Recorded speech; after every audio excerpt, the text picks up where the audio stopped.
Hello and welcome to Wisdom Trek. This is Guthrie Chamberlain and I am your guide to wisdom. Thank you for joining us on our 7-day-a-week, 7-minute wisdom podcast.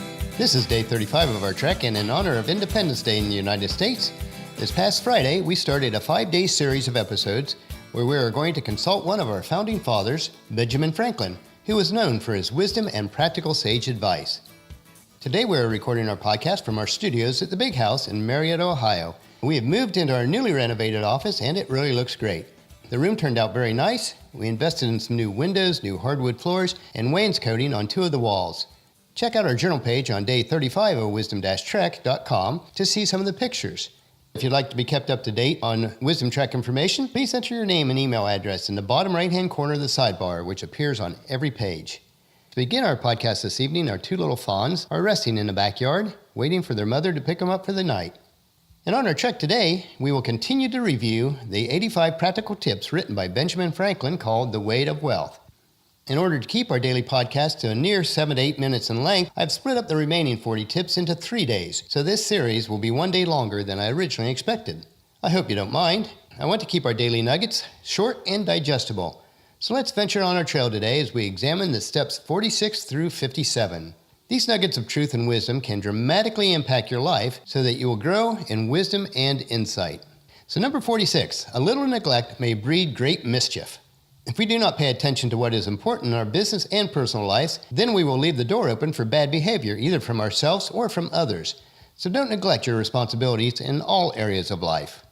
Number 47, for one of a nail the shoe was lost, for one of the shoe the horse was lost, and for one of the horse the rider was lost.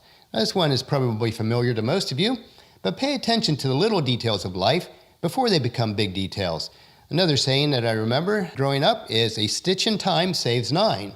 If we neglect these small matters, whether it is in our marriage, family, health, or work, we will soon find that we have major issues in those areas of life. Life is like a wheel that needs to be well-rounded in order to have a smooth journey. If we are faithful in handling the small matters of life, then we will be given more responsibility and prosper in life. Here's a little snippet of a parable that Christ told in Matthew 25, verse 23. The master said, "Well done, my good and faithful servant. You have been faithful in handling a small amount, so now I will give you many more responsibilities. Let's celebrate together." Along our wisdom trek in the future, we will look a little bit deeper into these principles of faithfulness and loyalty. Number 48, a man may, if he knows not how to save as he gets, keep his nose all the life to the grindstone and die not worth a groat at last. Now, a groat is not a word that we're familiar with, or at least I wasn't, and it's a traditional name for a long-defunct English silver coin worth about 4 English pennies. The principle here is if we don't learn how to save and invest in our younger years of life, we'll have to work hard until we die, and we won't have anything to show for it. This is not the type of legacy that we should desire. Number 49, if you would be wealthy, think of saving as well as getting. Now this ties into the previous one, but regardless of how much money you earn in life, if you spend as much or more than you make, then you'll never be wealthy. You must save throughout your life in order to gain wealth. It's a mindset and it's a choice. Number 50, what maintains one vice would bring up 2 children. That is to say that the bad habits of any kind are not good, especially if they are going to drain you financially, which most of those bad habits do. Unfortunately, we see all too often how destructive habits not only destroys the person who is inflicted by it, but it also destroys their family. It is much more costly than just a material outlay. Number 51, beware of little expenses. A small leak will sink a great ship. This is so true of our business and personal lives. Paula and I have seen in so many cases where a business or a person was not careful in spending on the little things, then almost always they will have financial problems. We tend to be very frugal in our spending personally, and as a result, it has allowed us to enjoy better quality goods and to take some nice trips. But the trade-off is that we forego the immediate for the lasting. You must be willing to make those type of sacrifices. Number 52, who dainties love shall beggars prove. Now, this is a little bit of a difficult one, but the saying dovetails into the previous quote. Dainties here are non-essential items that are not really needed. If you're not willing to give up the regular and frequent spending of small things today, then don't be surprised that you'll always be struggling to make ends meet. Some small or practical examples may be going out for premium coffees all the time, eating out often, or making other non-essential purchases, especially if you can't really afford them. Number 53, fools make feasts and wise men eat them, which means that unwise people spend money they don't really have, many times to impress others because they are driven by their egos. Wise people do not needlessly spend money, but instead are willing to wait for the right opportunity. Many times this opportunity comes because of the unwise decisions of those that are foolish. Number 54, buy what thou hast no need of, and ere long thou shalt sell thy necessaries.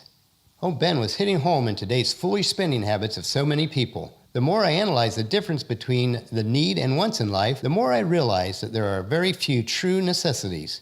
If you purchase items that are not necessities when you really don't have the money to do so, and especially if you're using credit cards without the money to pay for them in full each month, then you become a slave to those companies. The freedom that debt-free living brings is so liberating. One other point here to keep in mind, the more you own, the more that you'll be owned by those items. With all possessions come responsibilities. Number 55, at a great pennyworth, pause a while. He means that perhaps the cheapness is apparent only and not real. Now, pennyworth here means a good deal or something that's on sale. This one I had to analyze a bit for the meaning to become apparent. What Ben is saying is that be careful when something looks like it's a real bargain. You usually get what you pay for. Number 56, many have been ruined by buying good pennyworths. Once again, if you are so enticed by bargains, you need to be very careful in what you are receiving. Only buy what is needed, regardless of the savings. Many a family has been ruined by spending money on too many good deals.